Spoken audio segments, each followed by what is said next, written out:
Hey sports fans, Coach Nick here, and welcome to the BBallBreakdown live show / podcast / beef session with the NBA with Dave DuFour NBA at Dave DuFour NBA at whatever you are with Dave. Dave, thanks for joining us. We have Game 2 under our belts right now. It is now 2-love.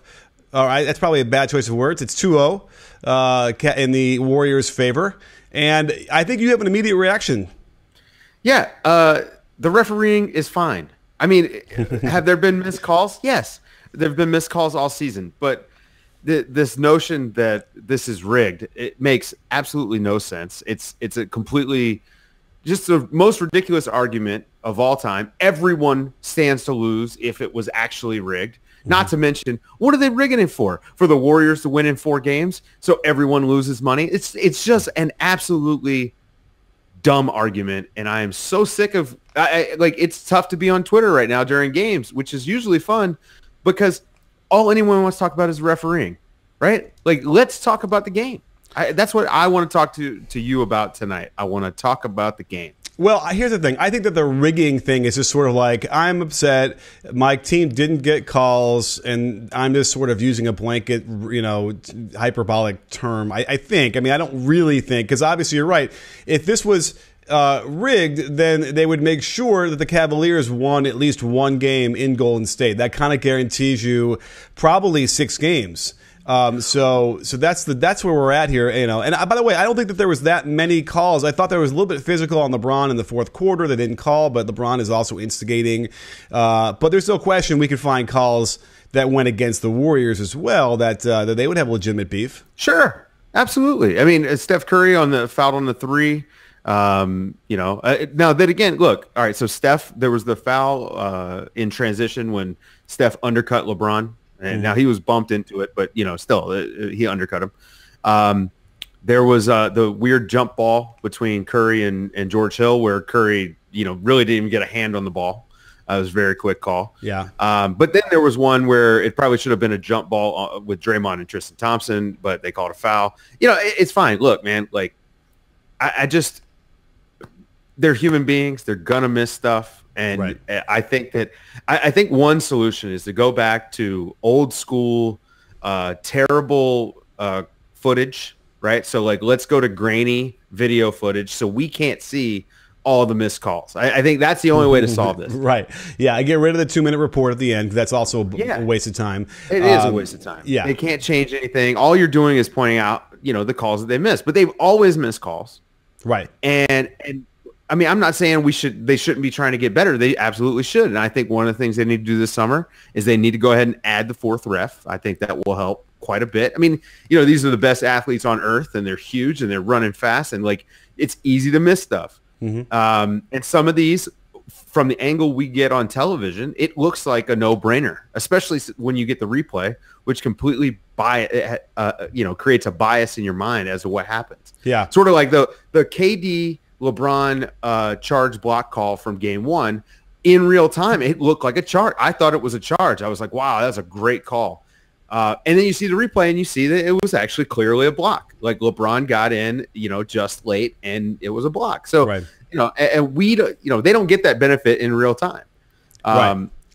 So, it just, I don't know, man. I just get a little tired of it. The reason that the Cavs lost game 1 wasn't because of the refs. There were 30 other reasons. And the reason they lost tonight had nothing to do with the refs.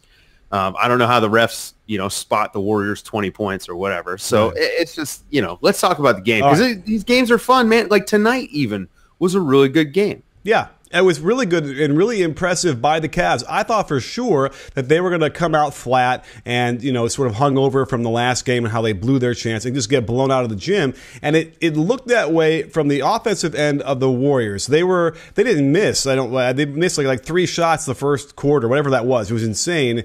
And yet the Cavaliers were right there with them with a nice mixture of sort of just bad turnovers by the Warriors again. We'll check in a minute how many they had in that first quarter, but it was enough to be frustrating. On the Warriors side, just because I don't know how forced or unforced they were, but the Cavaliers again are hanging with them. But I think what we're taking away from this is, and I don't want it to sound too much of a downer, but it's like the Warriors are probably about 12 to 14 points better than the Cavaliers, right? I mean, I think that's just sort of the fact.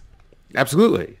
And kudos to the Cavs for being able to hang around. I mean, they withstood every single punch that the Warriors threw at them for 3.5 quarters, just about. Well, maybe let's call it 3 full quarters. Yeah. They just hung in there.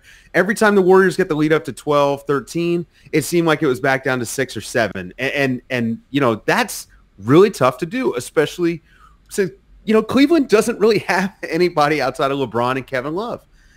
Tonight, their role players just weren't very good. Tristan Thompson only had 6 boards.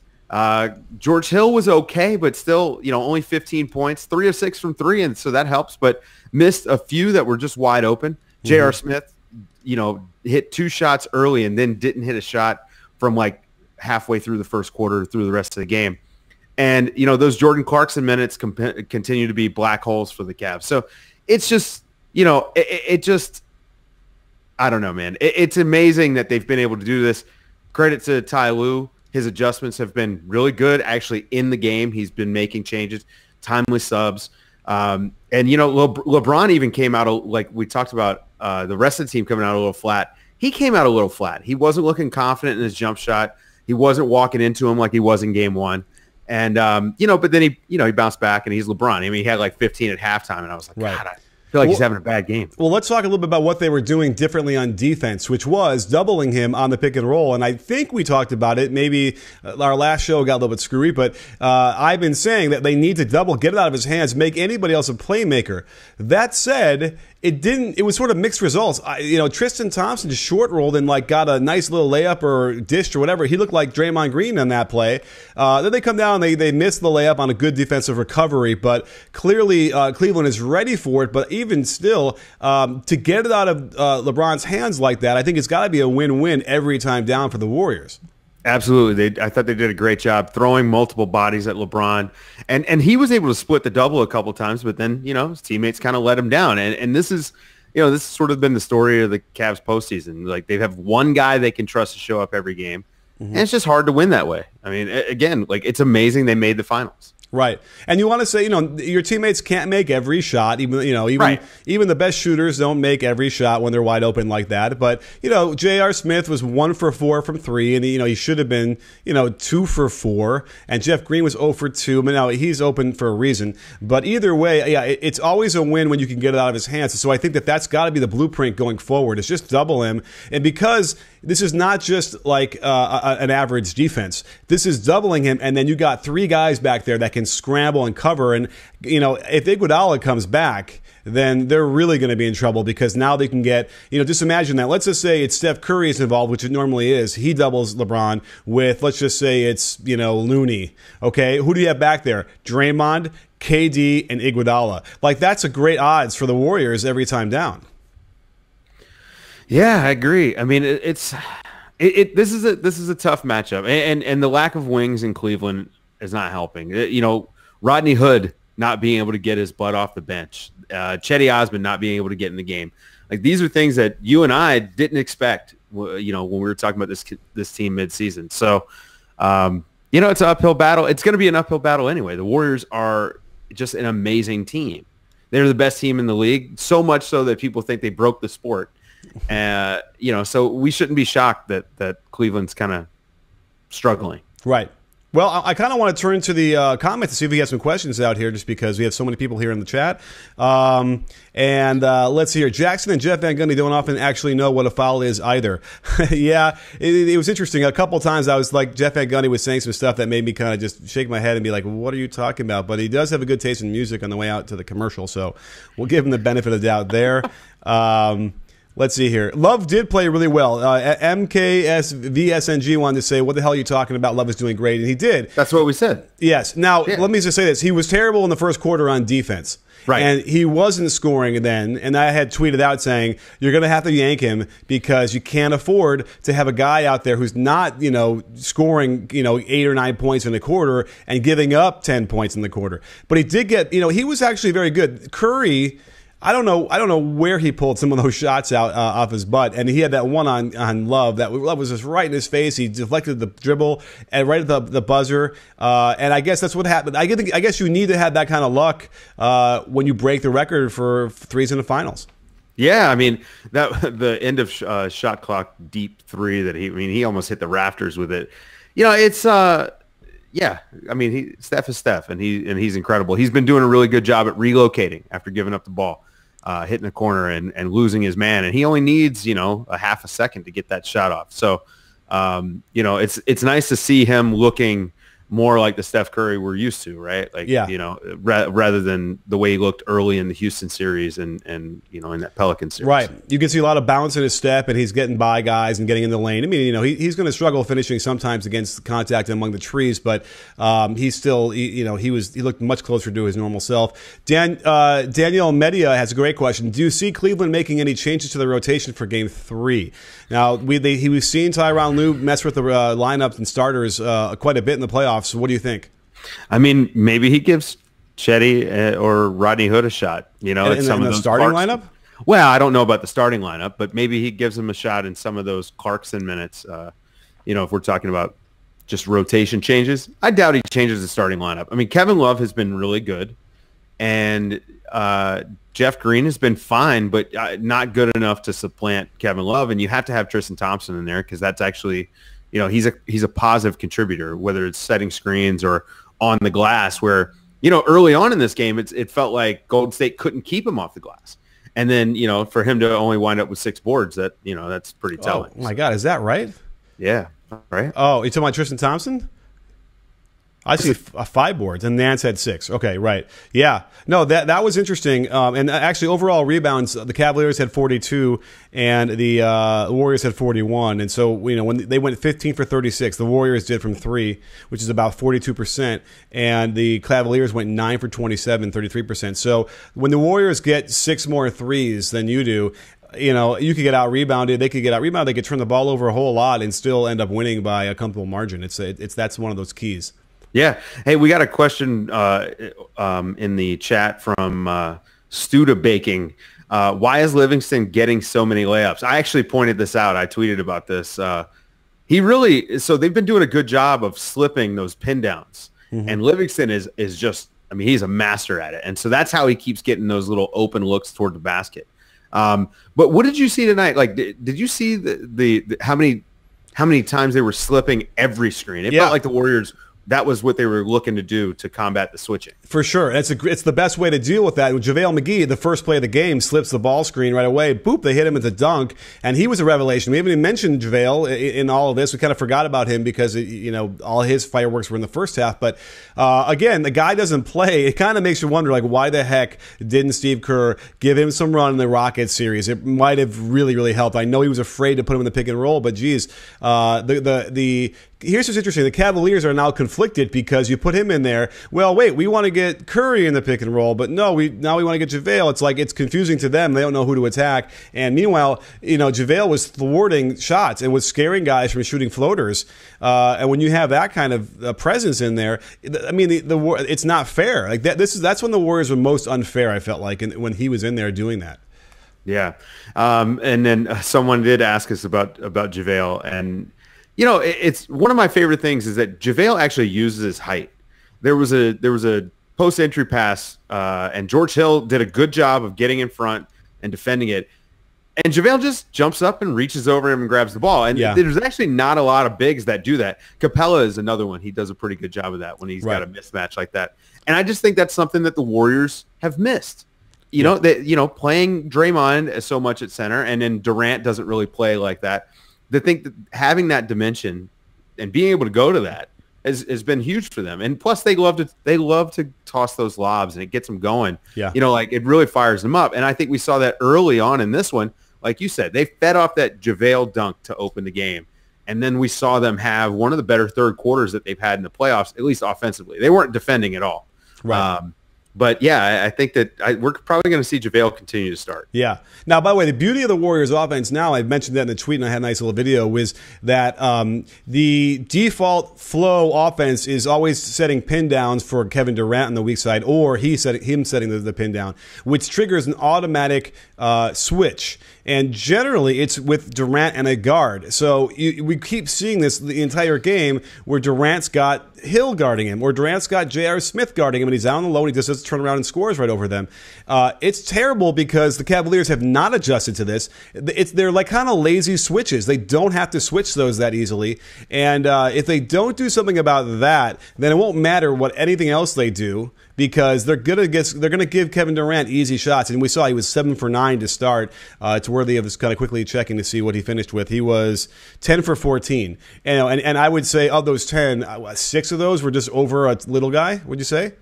Yeah, and he was feeling himself in the mid range, and I thought this was the best that Kerr has done in the last 9 games for them as far as mixing up that beautiful offense that they love to run, feeding off of Curry, and making sure that KD gets those ISO touches. And tonight we saw it. This was the most engaged we've seen KD in a few games as well. I mean, he was actually active on defense, did a really good job on LeBron when he was one-on-one, and you know, was actually putting a body on guys on the glass. So what did he wind up with? 9 boards, yeah, and 7 assists.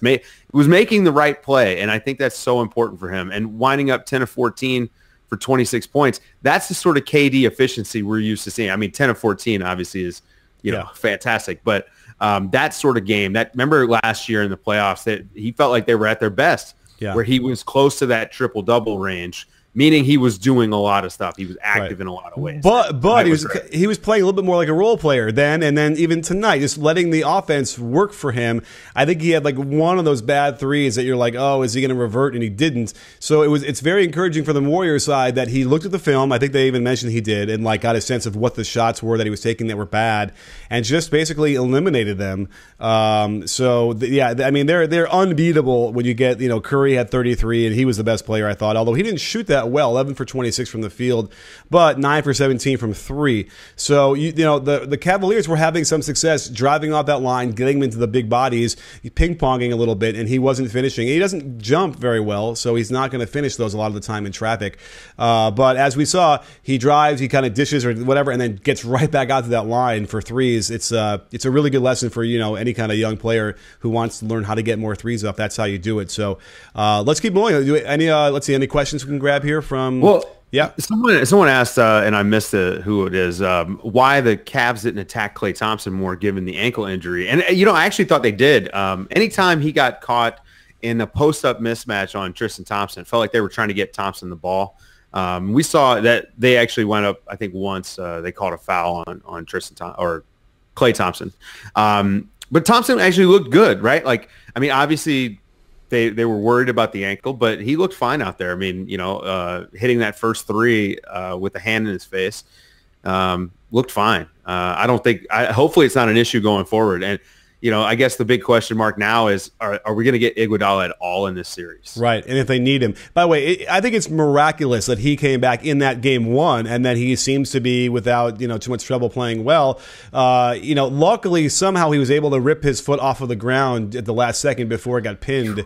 And that's a thing, by the way, that you can kind of train, right? Like as you feel it, if you have enough presence of mind and it's trained, you know, get that foot off the ground if you can. And he had the other foot free, which is the other key there. If you had both feet kind of wrapped up, then all of a sudden you're screwed. So really miraculous, and he did play well. I just kind of wanted to check what did he shoot. Let's see here. The box score for Klay Thompson was 8 for 13, 3 for 8 from 3, a cool 20 points. So kind they were humming on all cylinders. Klay Thompson game, yeah, actually. And you know, he hit a couple shots off the dribble, a couple tough ones. Yeah, that one mid-range pull up three in transition. Yeah, man, that just felt, and I knew it was coming. And that just felt demoralizing when he hit it. But then again, man, the Cavs, they just were able to withstand these punches all night, and then they just ran out of gas. Yeah, that is true too. I mean, LeBron looks like he ran out of gas as well, and we were seeing that. You know, the criticism of him, you know, being able to get Curry on him and he can just go right by him. That was true. We saw that, but in overtime last game, and then in this game, there were some stops they got in that fourth quarter when they needed them.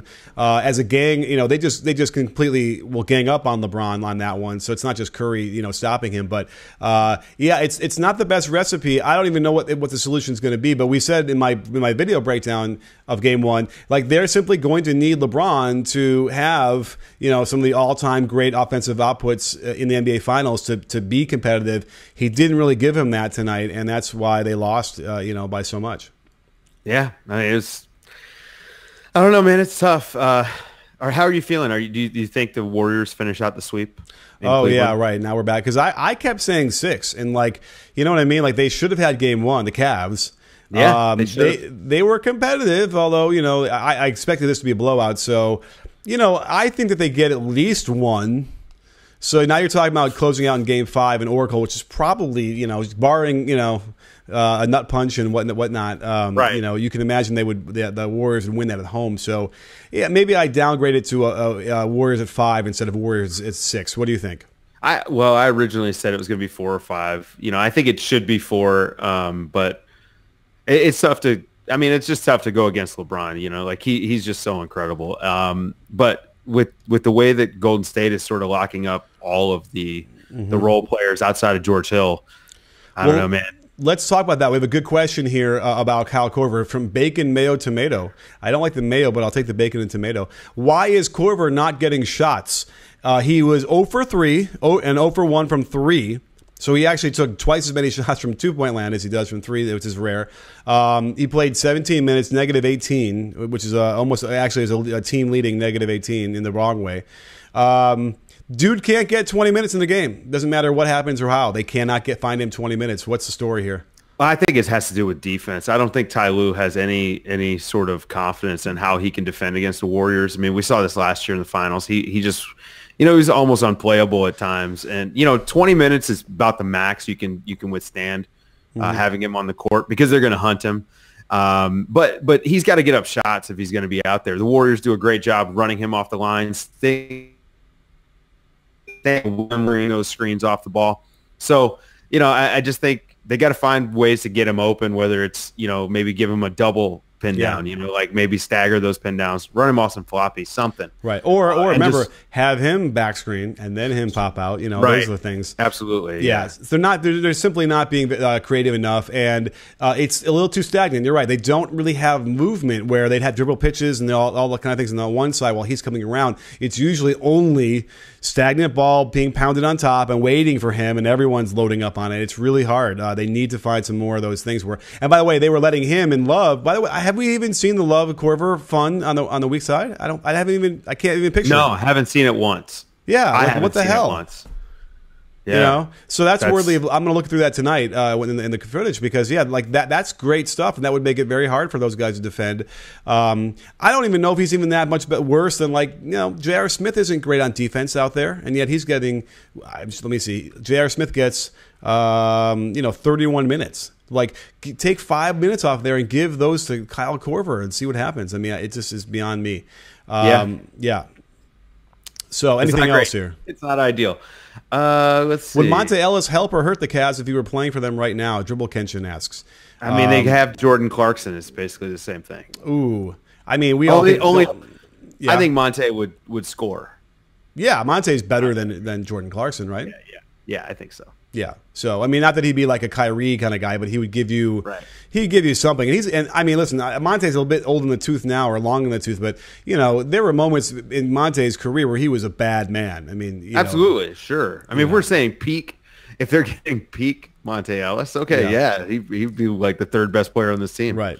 So if we're talking, by the way, the people are asking about Lou and what adjustments he would make. I mean, listen, the first thing you got to do is say, I'm going to play Kyle Korver 25 minutes. No matter what I do, I'm going to give him his, a 7-minute run in between the first and second quarters across there. That's, I don't know, however you break that out. Give him another couple of minutes at the end of the half, and then fill it out the rest of the way in the second half too, because I just think they need him. Now, Rodney Hood, everyone's kind of complaining about him not getting in there. There must be some residual issue to him not checking in the game against the whatever that was. Well, I mean, he sort of quit on this team a while back, and I think people have forgotten that. And you have to wonder what the locker room dynamic is. Is this more of a not only is this guy not great, but also we're not sure if we actually want him around the team. You know what I mean? I don't know, man. Again, you'd be hard pressed to find anyone who was higher on Rodney Hood than me. And he just, Hello. well, I know. And he just hasn't put it together, despite having all the tools that you would want aside from having short arms. You know, yeah, I just, I don't know, man. I would at least give it a shot. Maybe he can guard KD some, you know, throw him out there and just let him take a swing at it. Somebody, you got to try something. Yeah, put him at the shooting guard so that he's the guy switching on to KD on those pin downs or whatever. Yeah, I mean it's worthy of trying something because obviously this was the must-win game for the Cavs. Now that they're down 2-0, I just doesn't feel like they're going to have a chance to win the series. And rather than wait till you're down 3-0, you know, let's get some of the kitchen sink stuff out now and play with it at home. And what you know, Hood will be a little bit more comfortable, perhaps. But yeah, it's tough, and that's why you know you can't really be so. I mean, I don't really know if it's because he didn't check in on that blowout, and that's an affront to the whole team. And I get it, but like this is the playoffs. These are men. You can't just sort of hold grudges for you know weeks and a month at a time. You got to you know if you have something on the bench, you got to use it. So yeah. Let's see here. Anything else we want to talk about? I mean, I'm looking for some questions here on the Periscope. What must the Cavs do to win a game? I mean, we kind of talked about that. Official Rob 32 asks. I think they got to come out more aggressively than they did in today's game. I think that's number one. They need to not let the Warriors get going early like they did today. I mean, the Warriors started this game 7 of 7. Need to see LeBron looking to actually score the ball. Like I thought, while I didn't think he could score 50 again, there's nothing to make me think he can't score 35 plus every single game in this series. I mean, he's averaging 34 in the playoffs. So tonight he puts up 29 on 20 shots. I'd like to see LeBron trying to take 30 shots. I mean, he's their best player by far. Mm-hmm. He needs to be trying to initiate more offense, especially early in the game when he's fresh. Yeah, and when he's hitting them, that controls the tempo better for them. It makes them better on defense. So it's worthy of, you got to try that and see if you can't get him going early. Yeah, aggressive in the post, getting Curry on him earlier. Now, here's the thing. In the first game, it worked for them so well. They didn't actually go to Curry in the first half, almost not at all. They got Curry with like J.R. Smith on him down low a little bit, but they kind of flipped the switch in the second half, and it did work for them in that game one. So there is a blueprint in theory, but I don't know. I mean, again, LeBron had I think I argued that in my video. That could very well be the greatest offensive performance we've ever seen in the game one. Just incredible. Yeah, I mean, he was fantastic. So I mean, he had 33 points on 11 shots at some point, or something crazy like that. Yeah, he was nuts. And again, man, you just got to get past it. You're down 2-0. You got to look for something. You got to figure something out. They got a few days off. That's going to be good. I'm wondering if they're flying to Cleveland, trying to get there tonight, like kind of doing an overnight flight and giving them more time, or if they're going to sleep in tonight and then head tomorrow. I mean, you know, I know like it sucks we don't have somebody who can talk about the science of rest right now, because I think that's super important, especially when you're looking at LeBron. Yeah. I think at this point in the season, he's up over 100 games. He's played like 800 more minutes than anybody else in the league. I mean, it's pretty incredible what he's been doing. Yeah, you can't help but to be tired. So, you know, you'll get no LeBron slander from me on this. Well, and by the way, the whole notion of him, like, you know, not shooting that last shot, you know, I was defending him on Twitter all day today about he's consistently made the right play down the stretch. No matter if it meant him not taking that last shot, it didn't matter to him. And I've always admired that from him. Make Humanity Great Again has a great comment here where he says, LeBron has to start moving the ball if he wants to win. He puts his teammates to sleep in an unnecessary pressure situation with all of his ISO. There is something to that, but that's not going to change. It simply is not how the Cavaliers operate their offense. He needs to dominate. He needs to control everything, and that basically means that he won't move much, which is unfortunate because I agree with that. If he were to get moving more in the offense, that his gravity would pull a lot of that defensive stuff out of position. And again, it wouldn't necessarily matter against a lot of teams, but you're talking about like this Warriors defense has got to be the best defense in the league. I know they weren't number one or close number one defensive rating in the regular season, but they've turned it up and they rotate better than anybody I've seen, even better. Well, they mailed it in. They mailed it in for so much of the regular season, and you know, so did the Cavs, by the way.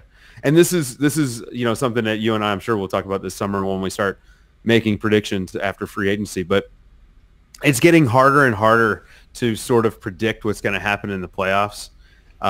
You know, I mean, yes, we all predicted Cavs Warriors, but the route they took to get here. You know, with the Cavs actually stepping up their defensive effort, it helped that they played teams that struggled to shoot but they stepped up their defensive effort after being terrible during the regular season. And then the Warriors, where people were looking at the numbers and saying, wow, has their defense really slipped? And no, it hasn't. They just don't care enough in the regular season. So I think that actually takes me to my next point. In Game 3, the Cavs could take advantage if we get one of these Warriors lackadaisical, I don't really care, I can play around and still win.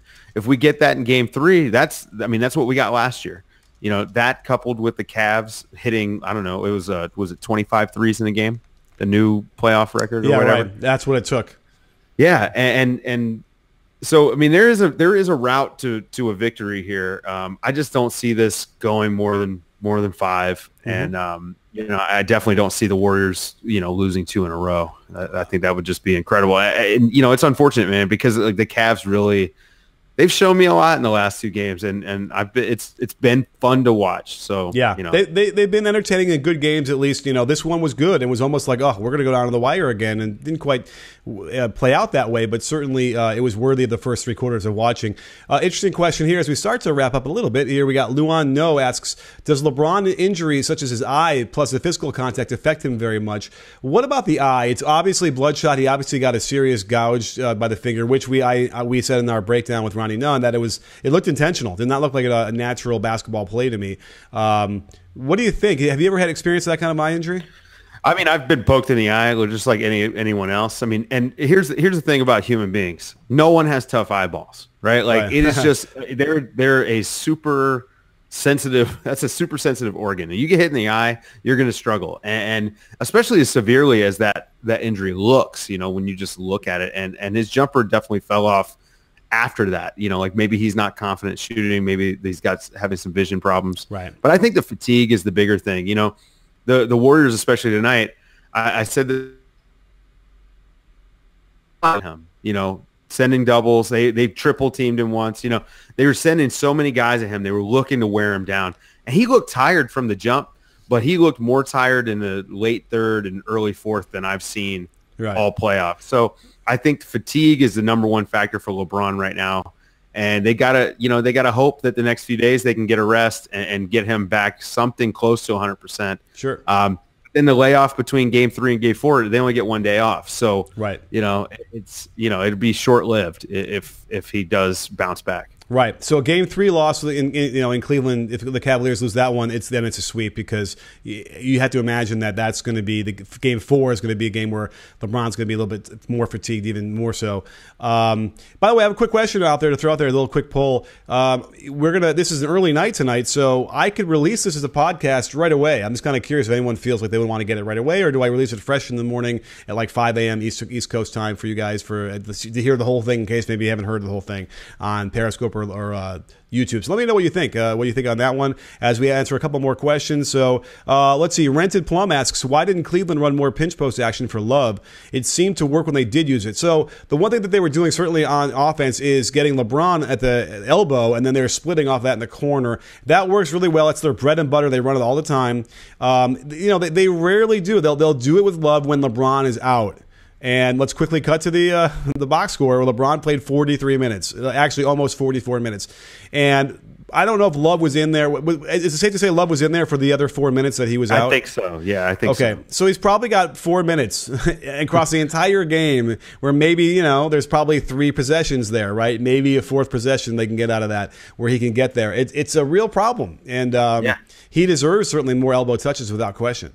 Absolutely. And, you saw tonight when he was aggressive out there without LeBron, looking to score, getting guys to bite on the pump fake and then actually putting the ball on the floor and going to the hoop. That's good Kevin Love offense. So we keep getting this question. And so, I just think let's address it. People asking if they should start Chetty, if they should start whoever, or play someone more. When I say throw Rodney Hood out there, I just mean see if there's anything there. The truth is, I'm assuming Ty Lue kind of has a handle on who the best players on his team are. This is not a stacked team, right? The Cavs they're just not stacked, right? This is not the Warriors, as far as having 4 or 5 all-stars. Mm-hmm. J.R. Smith is probably a better player for this series than Chetty Osman is. just with experience and athleticism and his ability to hit a shot. Right. So like, no, I don't think that they should start Cedi Osman over J.R. Smith. I think that right now, like the Cavs, just giving their limitations, are probably running out their best starting lineup.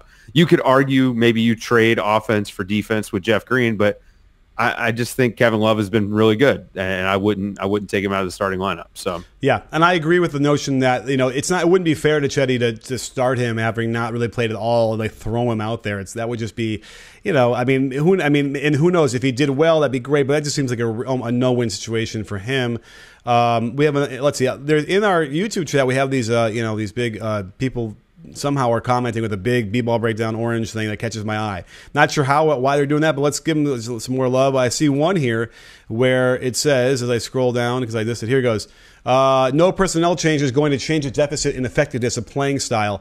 Okay, that's make humanity great again. Another great point, which is basically what I was saying earlier, which is that the Cavaliers are basically, they're 12 to 14 points worse than the Warriors. And we will see that deficit, if they play 100 times, right, the Warriors will win between 12 and 20 point, whatever it is, 80 of those times, I'd imagine, right? Yeah, probably. And that's probably right 20% of the time. I don't even know. Anyway, right. Okay, so anything else we can grab here as we start to wrap up our show, which has been a fantastic and wildly successful endeavor? No, I think we're good, man. Let's just game 3. What's your prediction? Really quickly, though, Gabriel Sturdy says, we want to talk about the lack of timeouts hurting them in the fourth quarter during the Warriors' run, which is the reason why they didn't have them was because they were worried about the third quarter runs, right? And you want to be able to stop them, and it worked, at least in the third. It's a tough balancing act, and we saw there was an article somewhere, somebody about talking about how you got to use your timeouts against the Warriors because if you let them do that run, then you're dead anyway. You're dead in the first quarter if you let them do it. And as it showed out today, it didn't matter. They didn't have them. So, yeah, and that's by the way, Popovich does that against the Warriors, where he'll call those quick timeouts. Curry hits a couple threes, or Curry hits a 3 in transition. Pop likes to call that timeout because he knows that the Warriors in those third quarters they're feeding off of those made Curry 3s. So yeah, we this is not like a new strategy, and and it backfired tonight. Yeah, but it worked. For what they were trying to do. And by the way, as one of the Sun pointed out, and he is absolutely right, and I screwed that up. LeBron didn't come out until the very end of the game when they waved the white flag. So without question, they can't do that. Like they're not going to win if he plays every minute all the way through because he would conk out at the end of the game if he tried that anyway. I know they're trying to stave off the run, but no way that LeBron can play 48 and they can win. I don't think that's feasible. I mean I don't know. If it was a game 7 and he's whatever, right. But I don't know. I've learned not to doubt that man. Like that dude is just incredible. Yeah. You wanted to make a point though, a final point before I just want to say, if I'm predicting game 3, I'd say that it's probably pretty similar to tonight. I just think that this is sort of what this series is at this point. But a lot of respect for what Cleveland's been doing, and they're. I don't know, man. Like it's been. I hate to use the term gutty, but it's been gutty performances. Like you said, the Warriors are probably a 12 to 14 point better team, and every time the lead hit 12, it felt like it was back down to 7 in a couple of possessions, and that gives you a chance to win. Yeah. Absolutely. Now, a couple quick questions here. Jeff Tao says, can LeBron win MVP if they lose? If he didn't win it last year, he ain't going to win it this year, and he's not doing well enough. After game 1 maybe, but yeah, it's not going to happen like that. It's got to be a 7-game series to lose. Through 2 games, this feels like it's Steph Curry's award. Remember, all these awards are narrative-driven as well. Yeah. But I think this is going to be Steph Curry's finals MVP. Right. Good call. Refs tonight were fair for sure. I mean, they were fair. They were fine. We talked about that at the top of the show. Ben Luxon wants to yell at me because I was saying that Draymond's eye gouge was intentional. He wasn't angry with the call. He was angry because they didn't call a foul on Tristan Thompson, hooking him and pulling him out of the way, which caused him to be late. So by the time he got over there, he gets the foul. That's why he was mad. They didn't call that. Not that he gouged him in the eye. It was like, it shouldn't be a foul. In fact, that's maybe why he did it. He was mad because there was no foul, and then boom, he hits him in the eye. So, he was not. Draymond was not classy at all about that, and we saw him call LeBron the P word when we clearly saw that was a severe injury that he had every right to react that way for it. So. We'll have to see. But either way, the other thing to watch out for in Game 3, though, is clearly goading Draymond into getting kicked out. That's going to be the narrative, I think, going forwards from the get-go. He's riding that edge right now.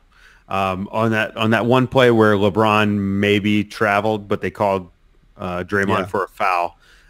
He was very demonstrative. Now, I actually personally didn't have a problem with it because he was yelling for a travel, and he was making a gesture, but he wasn't. I don't know. He didn't stomp at the ref, but you could definitely see everyone could feel it on the court. The Warriors start talking to him. So that is something to watch out for. Yeah, and to be watching for Tristan Thompson or somebody, maybe even LeBron, to do something, like they did in Game 4 of the 2016 finals.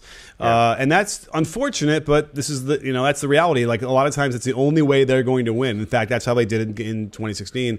So keep your eye on that. The referees better keep their eye on that. Hopefully they send a good crew that knows how to officiate that kind of thing, and nothing gets out of hand. So, well, speaking of getting out of hand, I think this is definitely our most spirited, most energetic, best show we've had in the playoffs. Yeah, this is pretty good. Not bad. Not bad at all. So thank you so much for everybody out there on, by the way, Periscope says release it now. Everybody at YouTube says release it at 5 a.m.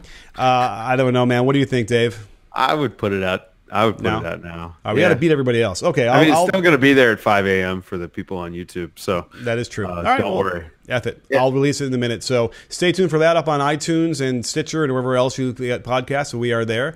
And Dave, again, thanks for coming on the show. Thank you guys for all the great questions across the board. A lot of people here today. We'll make sure we'll be right back here after Game 3 and Game 4 and then whatever other games we might need. So thank you for coming out. And don't forget, sports fans, at B-Ball Breakdown, we're not a channel. We're a conversation. You in? Are you in, Dave? Yes, I am.